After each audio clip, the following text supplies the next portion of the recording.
They don't care about us. They treat us like dogs. They treat us like animals. A 16-year-old boy's emotional testimony about the impacts of ICE in the community at a Hillsboro City Council meeting last week that has now gone viral. And I hope you guys really do something about it, because I really do want something to change, because I should not live like this as a 16-year-old. I shouldn't be scared. I should be focusing on school, and I can't even focus on school. Manny Chavez says he didn't prepare, and he never knew his words would go so far. But he knew he had to speak up. It's not just about me. What I spoke is not for me. It's for my community. It's for all colored people. It's all for my Hispanic culture. Since the meeting, Chavez has started a fundraiser to create a Hillsboro Immigration Support Fund, which he says will support families impacted by the increased ICE arrest in the area with financial and legal help. If I was put in a situation where my family, anyone in my family needed help, I would want people to come and help me. So knowing that I could be there for someone else that's dad or mom is going through a lot and is a main provider, I'm glad that I could be there for them and give them anything that would help. And in just 4 days, the fundraiser is nearly at its goal of $26,000. To me, it's really shocking. I've never seen that type of money in my life. So knowing that a bunch of people have donated their hard-earned money to help me support other people is crazy to me. Even though he is only 16 years old and in high school, Chavez says this has given him a new passion and purpose. I feel like this is something I would want to do after school. Instead of go to college or something like that, this feels like it was kind of meant for me, so I really do want to keep doing this. Chaos in Little Village as a neighborhood resists federal agents and their Operation Midway Blitz. An angry crowd gathers after federal officers allegedly detain a young woman near 26 in Kedzie. Border Patrol Commander Greg Bavino was there. He can be seen in the cell phone video with a tear gas canister in his hand. Residents demanded the detained woman's release while in pursuit of their caravan. DHS officials say the Border Patrol agents were conducting immigration enforcement operations when a man driving a black Jeep fired shots at them. 25th Ward Alderman Byron Sigcho Lopez says cell phone video recorded by a resident shows something different. It's very clear. They came out of the vehicles, pointed weapons, and they used tear gas at people. Moments later, a Chicago police officer who had been called to the intersection for crowd control was hit by a car. He was taken to an area hospital. CPD has not updated his condition. More chaos ensues when residents say CPB agents used tear gas to take another person into custody near 26th and Pulaski, all under the watchful eye of the agency's helicopter. It's just been terrible to see what ICE is doing to our communities. We're scared for our neighbors. We're scared for our friends. This afternoon, warning whistles and vehicle horns once again blared as neighbors say federal agents attempted unsuccessfully to detain a man and his 11-year-old niece near 25th and Sawyer. Tensions flared after CPD once again was called for crowd control when federal agents left after claiming a vehicle rammed their SUV. Oh my God. Oh my God. Is he seizing? I think is he seizing?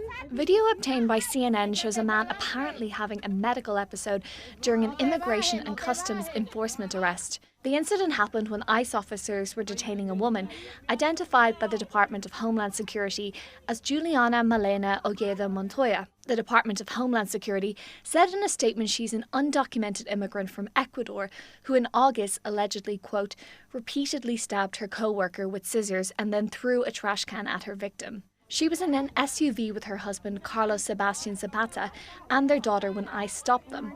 Zapata told the Boston Globe that he, quote, lost consciousness while clinging to his wife as federal agents tried to pull her out of the SUV. In the video, agents can be seen tapping Zapata's face as if to get him to regain consciousness, then putting him in a headlock as they pull him out of the SUV. Zapata told CNN affiliate WCVB he believes an agent used a stun glove on him that caused him to have a seizure. Zapata told the Globe the couple have pending asylum cases and valid work authorizations. He said they crossed unlawfully into the US a few years ago and later turned themselves into immigration authorities and applied for asylum. DHS said medical personnel found, quote, no legitimate medical emergency, and Zapata was allowed to leave with his child. Bring them home! Bring them home! Bring them home! Bring them home! Under the glow of the first snowfall of the year, a couple of hundred people stood outside the Hanley Federal Building in Syracuse Monday night to demand the safe return home of two men, Alex Gonzalez and Jan Hidalgo. The couple, who were recently married, were detained by ICE officials last month. Their story is no different than the previous generations of immigrants who came to central New York. No one should be torn from the people they love for daring to believe in the American promise. And those here say it would be one thing if the two men were bad people, the criminals they were told would be targeted in these detainments. However, friends and co-workers universally describe Alex and Jan as two of the most wonderful people you could meet who were handling their immigration status the right way. When they were detained back in October, it was at a court appointment required for people to become legal. You see them, you had a bad day, they smiled, and your day changed. They were just that type of individuals. It's disrupting our communities. It's not making us safer, it's making us less safe. Alex and Jan have explained their decision to leave Cuba as necessary, fearful of political persecution. They were so touched by this rally, Alex actually called in from his detention center. He's so thankful for everything happening back here at home. We're all here for you. I miss you so much. They say they don't have a way to pay, not even in another life, they don't have a way to pay everything that everybody's been doing for them. So happy to hear their voices. Family and friends say it only further invigorates their desire to be as loud as they can. For Alex and Jan, and for everyone else, they say, going through this. They work, they're contributing to our society, to our economy, and this is wrong. They don't even have a parking ticket, but they're in jail. Bring them home! Bring them home! Bring them home! It's a fight they say they will never give up on, even when Alex and Jan get home, because there are so many others out there who need their support, their voice, their help. The Kenner boat launch in the Lake Town area is typically patrolled by local police.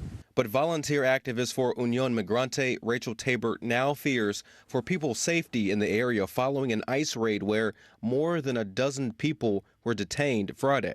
People are traumatized. Their loved ones who've been here working for years with no criminal record are now in ICE detention. ICE confirmed to WWL that 13 people are in custody. A spokesperson said one person in custody has a removal order issued by an immigration judge and another was previously removed from the U.S. Saturday, Kenner Police Chief Keith Conley explained why his office collaborated with state police and federal agencies to launch the joint operation that was in effect for at least 2 months. We've always had complaints out there, nuisance crimes. It starts off small, everything from traffic to litter to loitering to loud music. And then, we go out there and we police it and we make a presence. But it seems like the activity was escalating into just lawlessness. And when asked why he included ICE in the operation, we brought them in because we knew there was going to be a large amount of Hispanics out there. We have had ICE assist us with some gang activity or some gang affiliations that come through the city. Tabor says the collaboration with ICE is unfair. They racially profile people. They're calling people criminals that have minor sound infractions. They're literally picking up anyone that looks Hispanic and turning them over to ICE. We asked a spokesperson from ICE if any of the people in custody were going through the legal process of obtaining a visa or permanent legal status. Her response was, quote, "Not that I'm aware of," unquote. Chief Conley denied claims that his officers are racially profiling people within the city. I can assure you they're not, but if they have a complaint, they're more than welcome to contact our Internal Affairs, Department of Justice, FBI. We're an open book. Reporting in Kenner, Winston Reed, WWL, Louisiana.